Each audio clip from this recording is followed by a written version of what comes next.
The market was full of noise, the sound of traders shouting, the smell of cooked food drifting in the air, the heavy steps of people moving fast to buy and sell. Yet in the middle of that busy place, one figure stood still, covered in dust, holding something weak in her arms. It was an alien mother, her skin pale and cracked, her clothes torn, her hair tangled with dirt, her long ears drooping as if they carried the weight of her sorrow. In her arms lay a child, thin as a shadow, eyes closed, chest rising and falling weakly. The mother whispered again and again, "Please help, food, just a little." But nobody stopped. People passed her like she was not there. Some even pulled their children closer, afraid of her, afraid of the strange glow in her skin that flickered like fading light. One merchant shouted, "Go away, creature. You do not belong here." Another laughed and said, "She is begging again. She should crawl back to her kind." The mother lowered her head, shame burning her heart. Yet she could not move, because her child was too weak. The sun was hot, the dust was thick, her lips were dry, she felt her knees shake, but she held her child tighter, hoping someone, anyone, would see not the alien, but the mother. Minutes passed, then hours. The crowd grew thicker, but not a single hand reached to help. Her child coughed, a weak sound, then went still. The mother's eyes widened in fear. She shook the child softly, whispering, "Please, stay with me. Please." For a moment, her mind went blank, she thought. Maybe this was the end. Maybe the galaxy had decided to erase her family. Maybe the stars themselves had turned cold against her. She closed her eyes and tears slid down her dust-covered face. But then, through the noise of the market, through the shouts and the laughter, there came a different sound, the slow scrape of a broom on stone. A human, dressed in a faded uniform, holding an old broom, was sweeping the ground near the stalls. His face was tired, lines of work carved into his skin, his hands rough. He looked like a man everyone ignored, yet his eyes were different. They were calm, steady, watching everything around him. He stopped when he saw her. He leaned on his broom, and for the first time that day, someone's eyes met hers. The mother froze, expecting anger, expecting fear, but the human did not move away. Instead, he took a step closer. What happened? His voice was low, almost gentle. The alien mother could not answer. Her throat was dry. Only her eyes spoke, full of fear and pleading. The human looked down at the child, then at her trembling hands. He sighed, set the broom aside, and reached into a small metal box by his feet. From it, he pulled out a piece of bread, old but still soft enough to eat. "Here," he said, holding it out. The mother stared. She did not move. She had seen tricks before, people offering food only to pull it back with cruel laughter. Her heart told her to protect her child, not trust anyone. But the child opened his eyes weakly, smelling the bread. His small hand lifted, reaching. The mother looked at her child, then at the human, and slowly, with shaking fingers, she took the bread. The child bit into it like a starving animal, crumbs falling on the mother's lap. The human knelt down, close enough to see the tears in her eyes. "You need more than this," he said quietly. "But it is a start." The mother's lips trembled. She wanted to say thank you, but no sound came. Her body was too tired, her spirit too broken. Around them, the crowd stared, whispering, "Why is he helping her? Does he not know who she is? He will lose his job if the council sees." But the human did not care. He did not even turn his head. For that moment, in the middle of the dusty market, it was only the three of them, a human janitor, an alien mother, and a starving child. The mother looked at him again, and for the first time since her world had burned, she felt something strange, something she thought was lost forever, hope. But hope was dangerous, and in the shadows of the market, eyes were already watching, ready to report what they had seen, ready to make this small act of kindness into a crime. The mother did not know it yet, but this meeting in the dust would change everything. It would test the heart of one human against the cruelty of a world, and it would decide whether her child lived or died. And so in the heat of the day, as the crowd moved on, one story quietly began, a story no one expected, a story that would not be forgotten. The human janitor sat on the edge of the stone path, his broom leaning against the wall, the market still loud behind him, but his eyes were fixed only on the mother and her child. The boy chewed slowly, his small hands clutching the bread like it was treasure, crumbs falling into the dust. The mother held him close, her eyes watching with fear that the food might vanish. The janitor reached back into his metal box, pulling out another small packet. Inside was a piece of dried fruit, rough and wrinkled, nothing special to others, but to someone starving. It was life. He held it out again, this time with no words, just his hand steady, waiting. The mother hesitated. Her lips trembled. She whispered softly in her own alien tongue. A prayer, maybe, or a warning to herself. Then she reached and took the fruit, pressing it into her child's hand. The boy's eyes widened, bright for the first time. He ate, and the mother's chest lifted with shaky relief. The janitor watched. Quietly, he did not laugh. He did not mock. He did not even ask questions. He simply sat, letting them eat, his presence calm like shade on a burning day. After a long silence, the mother finally spoke, her voice low and broken. Why help me, human? They will see. They will hate you too." The janitor gave a small smile, his eyes tired but kind. "Because you need it and because no one else will," he said. His words simple, but they struck the mother's heart like a blade. Around them, the crowd moved faster. Whispers grew louder. Some people shook their heads, others pointed fingers. One trader shouted, "Fool, do not waste food on her kind." But the janitor did not turn.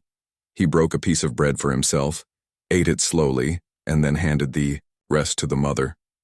Her eyes filled with tears, she shook her head. "I cannot take this, it is yours." But the janitor placed it firmly in her hand. "My stomach can wait. His cannot," he said, nodding at the child. The boy had already fallen, asleep in her arms, the food pulling him into rest, his face softer, less pale. The mother held him tighter, rocking slightly, a habit from long ago when nights were safe and homes were warm. She whispered, "You do not know who I am, what I am. If you help me, they will call you traitor. They will call you worse." The janitor leaned back, resting, his elbows on his knees, his gaze steady. "Then let them call. Words cannot change what is right." The mother stared at him, her heart beating fast. She had begged in many places. On many worlds, she had seen humans walk by, aliens spit at her, machines drive her away, but never had someone sit down beside her, share food from his own hands, speak as if she mattered. She wanted to ask his name, but her throat burned. She could only whisper, "I had a name once before they took it, now I am only dust."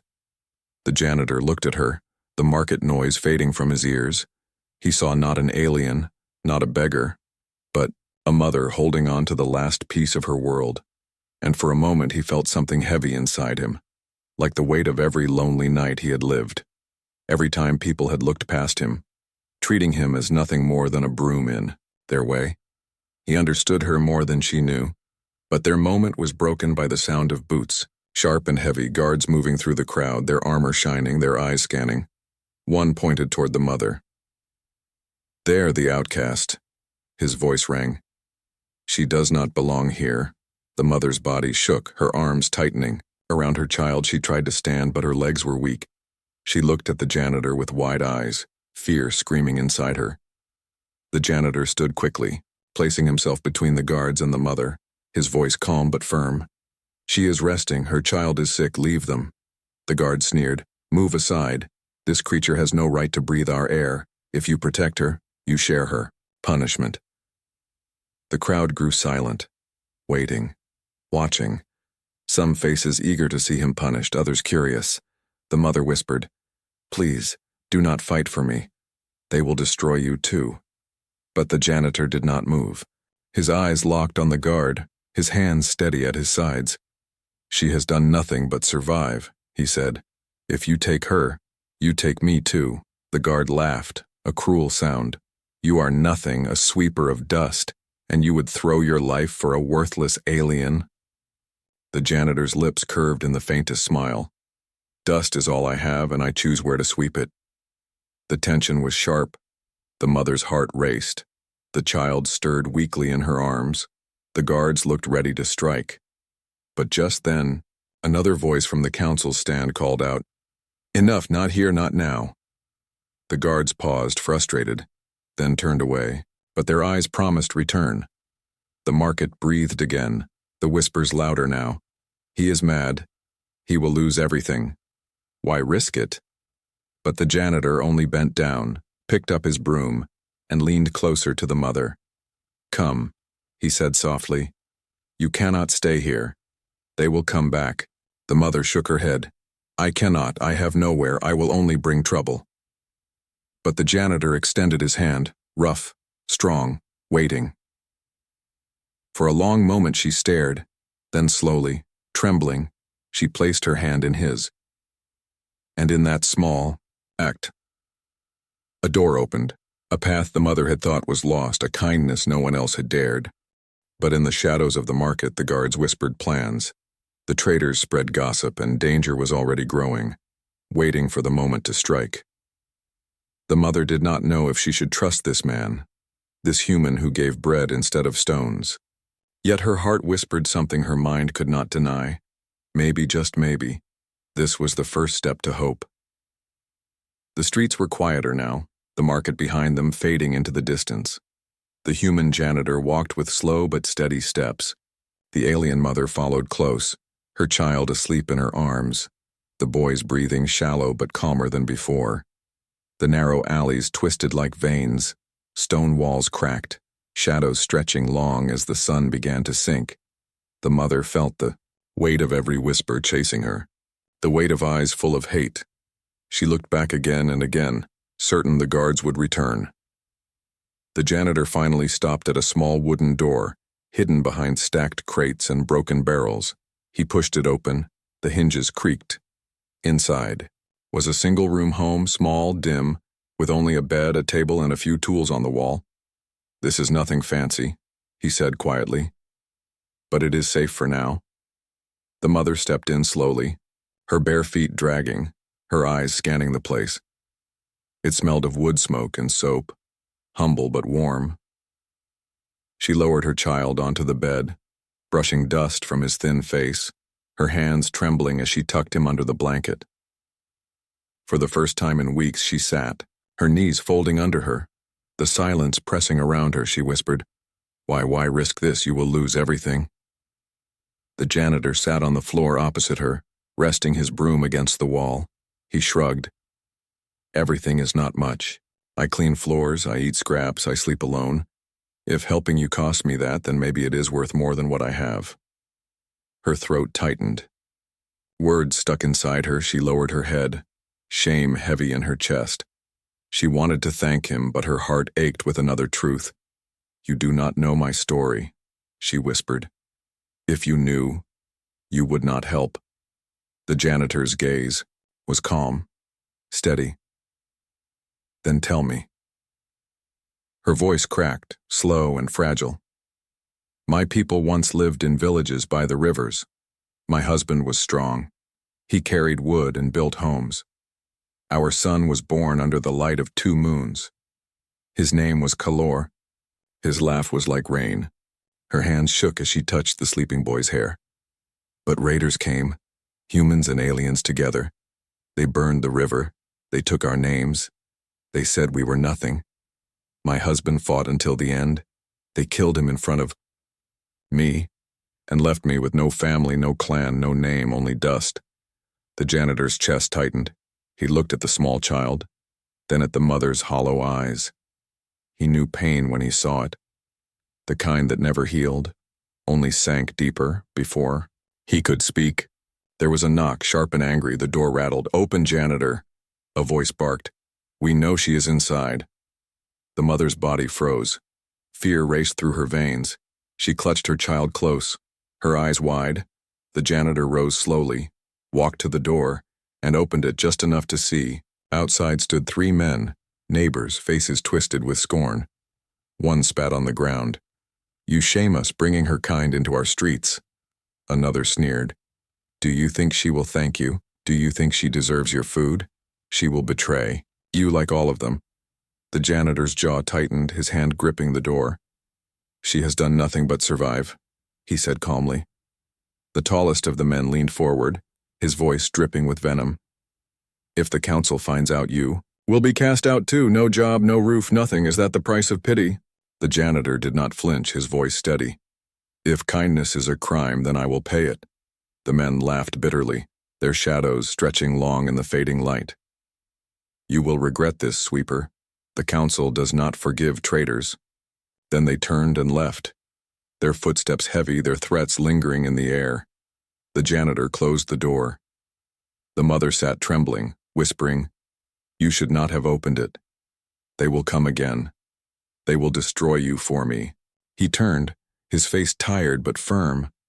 "Let them come, I am not afraid of shadows." But the truth pressed heavy inside him. He knew the council's power. He knew the cost of defiance. Yet when he looked at the boy asleep on his bed, when he saw the mother's broken eyes searching for hope, he felt something deeper than fear. The mother whispered, "I was ready to die in the dust. But you gave my child bread. You gave us shelter. No one has done that, not since my husband." Her voice broke, tears falling freely. "Why you? Why now?" The janitor lowered himself onto the floor again, leaning against the wall, his voice soft, almost a murmur. "Because I know what it feels like to be unseen, to be treated like you are less. I know the taste of loneliness." The mother stared at him, her tears falling. In that small room of shadows and silence, she felt a warmth she had not known for years. But outside, the city whispered, rumors spreading faster than fire, guards sharpening their eyes, neighbors feeding their hate, the council waiting for the right moment. The mother clutched her child. The janitor closed his eyes, and between them lay a fragile thread of trust, shining faintly against the darkness that pressed closer. And in the shadows of rejection, a promise was forming, though neither of them yet knew how far it would go. The night was heavy. The city, lights faint outside, shadows stretched across the janitor's small room. The alien mother sat on the floor near the bed, her child wrapped in the blanket, his chest rising and falling slowly, his breath thin but steady. The janitor moved quietly, lighting a small lamp, its glow soft and warm. He placed a bowl of hot water on the table, steam rising into the cool air. He set down pieces of old cloth, worn but clean. "You can wash his face.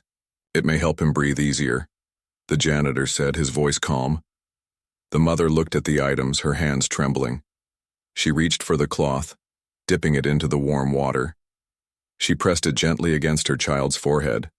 The boy stirred, his small lips moving. But he did not wake. Still, the touch of warmth made his breathing smoother. Tears filled her eyes, she whispered, "No one has given us warmth since my world burned." The janitor turned, pretending to fix the lamp, but his throat tightened. He had nothing grand to give. No riches, no medicine, no power. Only the small things he used every day. But in that moment, those small things became something greater. The mother looked around the room. It was poor. The walls cracked. The bed small, the tools rusty. Yet she felt more safety here than in the crowded market. More dignity here than in any rich man's hall. "You risk much for us," she whispered. "And yet you live with so little." "Why?" The janitor sat on the floor, leaning his back against the wall, his broom beside him. "Because I learned long ago that little can be enough, and sometimes enough is all we need." She lowered her head, the words sinking deep. She had begged, in many places, and all she received was hatred. But here, in this broken shelter, she found something she thought was gone. Hope. Her child shifted in his sleep, his hand falling out from the blanket.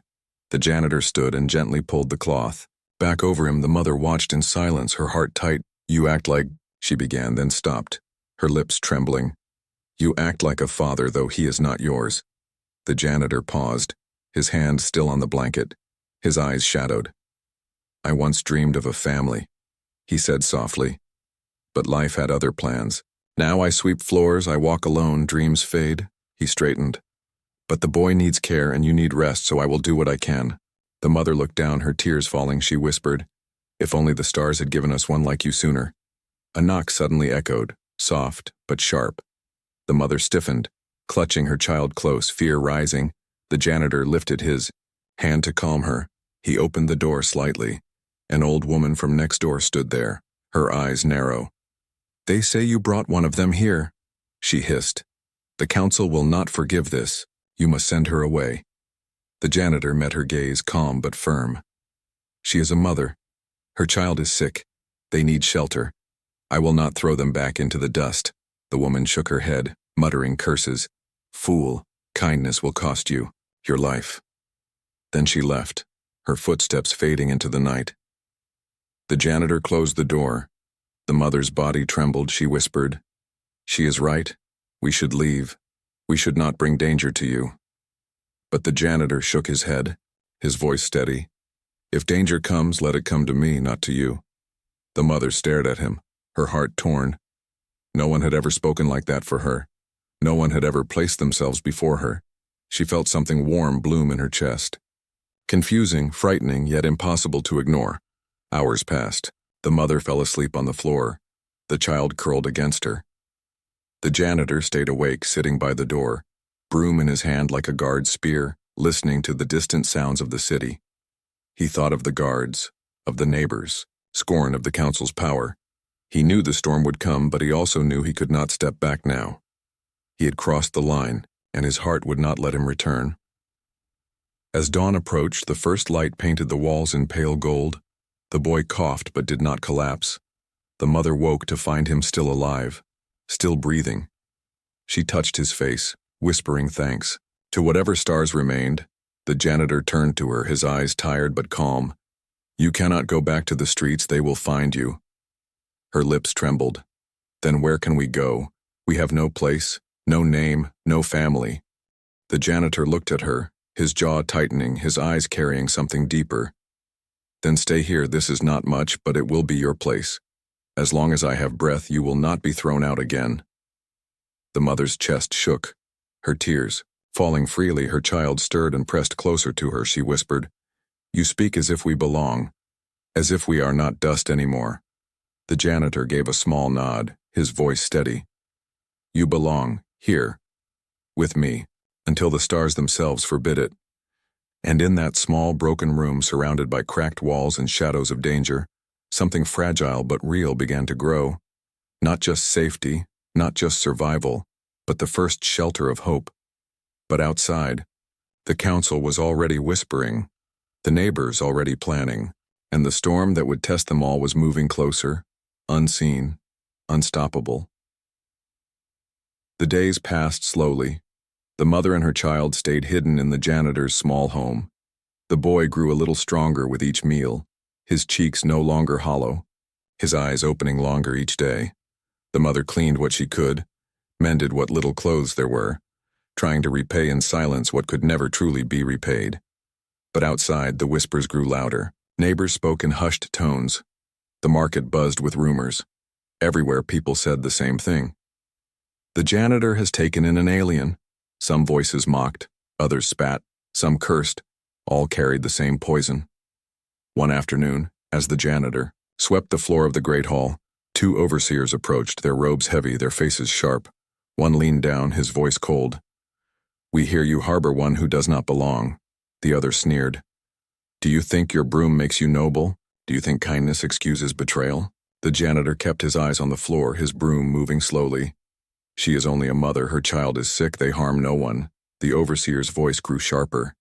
"Silence, fool, kindness to the wrong one is still treason. Remember your place. You are nothing more than dust under our boots. If you continue, you will lose your work, your rations, your home." The janitor's hands gripped the broom tighter, but he said nothing, only nodded once. He had no power to argue, yet in his heart, he already knew he would not send them away. That night, he returned home, his face pale, his steps heavy. The mother looked up from where she sat with her child, her eyes wide with worry. "They know?" she whispered, her voice shaking. The janitor nodded slowly, lowering himself to the floor. "The overseers warned me. If they see you again, they will cast me out. No food, no roof." The mother's throat closed. Tears burned her eyes. She held her child close. "Then I must go. I cannot let you lose your life for mine." But the janitor shook his head, his voice quiet but firm. "No, if you leave now, the guards will find you. They will take you. Your child will not survive. Better I lose my place than you lose your breath." Her heart broke at his words. She wanted to protest, but she saw the steadiness in his eyes, the kind of strength that did not shout but endured. Days turned into weeks. Food grew scarce. The janitor skipped meals so the child could eat. His cheeks grew thinner, his eyes darker, yet he never complained. Never stopped sweeping floors, never stopped bringing back scraps hidden in his box. But the price of kindness was already falling heavy. One evening as he walked through the market, he passed a group of men, their laughter sharp like knives. One called out, "Sweeper of aliens, how much does she pay you to betray your own?" Another spat at his boots. "Perhaps you enjoy the company of her kind more than your own." Their jeers echoed, yet the janitor did not stop. He kept walking, his steps steady, though inside, his chest burned. At home, the mother saw the dirt on his clothes, the tightness in his jaw. She asked nothing, but she knew. She whispered, "They hate you because of me." He looked at her and answered simply, "Let them hate. Hate is cheap. Life is not." But the storm did not end there. The child grew sick again, his body shaking with fever. The mother cried, "He needs medicine. Without it, he will not live." Her voice desperate, her eyes wild with fear. The janitor's chest tightened. He knew the truth. Medicine cost more than his pay, more than he had, and no one would sell to her kind. Still, he left that night, walking into the darker alleys, searching for anyone who would sell, he begged. He bargained.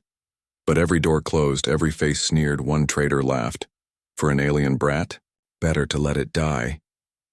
His hands shook. His stomach burned with anger, but he kept searching. At last, an old apothecary woman, wrinkled and sharp-eyed, whispered, "I should not give this, but I see your face, and I know you will not stop. Here, take it." She handed him a small vial. The price she demanded was nearly all he had saved. The janitor paid without pause, his pockets empty, his future broken, but his hands steady as he carried the vial home. The mother gasped when she saw it, her tears falling. She whispered, Why do you give everything? You have nothing left, and still you give." The janitor sat beside the child, holding the small spoon as he fed the medicine drop by drop. His voice low, steady, "Because no one gave me anything when I was alone, and I swore if I ever saw another left in the dust, I would not walk away." The child stirred, his breathing eased, his small hand reaching out, gripping the janitor's sleeve weakly. The janitor looked down, and for the first time in many years, his heart shook with something he thought he had lost, belonging. But outside, the council whispered louder, neighbors carried tales, the overseers sharpened their judgment, and the price of kindness had only begun to rise. The janitor did not fear hunger, he did not fear shame, but he knew the greatest storm was yet to come, a storm that would test not just his strength but the very heart that had led him here. And in the stillness of that small room, as the mother wept and the child slept easier, the janitor sat awake, knowing the next dawn might take everything from him. The council hall was cold, its high ceiling heavy with banners of power, long tables filled with stern faces, eyes sharp as blades. The janitor stood alone in the center, his clothes plain, his hands rough, yet his back straight. Behind him in the shadows, the alien mother held her child close, her heart racing, her body trembling. She whispered prayers under her breath, knowing this moment could decide their life or their death. The council leader's voice cut through the air, sharp and heavy. "You stand accused of treason. You have sheltered an outcast. You have fed her. You have hidden her from the law. Do you deny this?" The janitor's voice was steady. "I do not deny it." Gasps echoed through the hall. Whispers rose like a tide. "Madness," someone hissed. "He admits it." Another muttered, "He will be ruined." The council leader slammed a hand on the table. "Then you accept guilt, you accept punishment. But the janitor raised his head, his eyes calm but burning with quiet fire. I do not accept shame. I accept truth. She is not my crime. She is my family. The hall fell silent, as if the very walls held their breath. The leader's eyes narrowed. Family.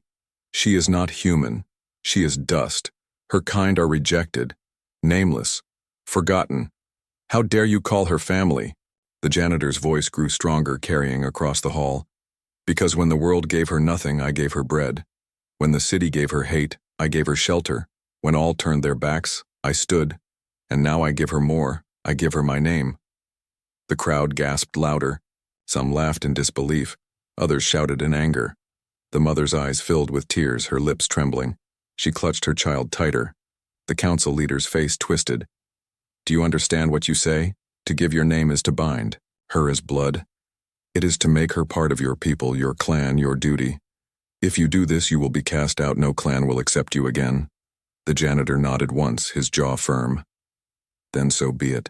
Better to be cast out with them than to stand with those who call cruelty justice. The murmurs grew violent. Some council members slammed fists on tables. Others whispered in hurried tones. The mother shook. She whispered, No, do not do this. Do not destroy yourself for me.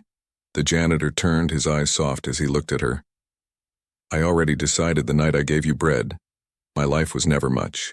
But if it can give you and the boy a future, then it will have meaning. At last, the child stirred, his weak voice whispering, Mama. The sound carried faintly, but in that vast hall it was louder than any shout. The mother covered her face, tears streaming. She could not stop him. She could not change his heart. She could only watch as he stood before power with nothing but truth. The council leader rose, pointing a hand. Then speak it plain before this council, before the city. What is your choice? The janitor's voice rang steady. Her name is mine now. Her child is mine. They are my family, my blood, my heart. The words struck the hall like thunder. Some shouted in fury, some in shock, but none could erase what had been spoken. The mother dropped to her knees, clutching her child, whispering, He gave us a name, he gave us a place. Her tears fell on the boy's cheeks, who blinked up weakly, reaching toward the janitor.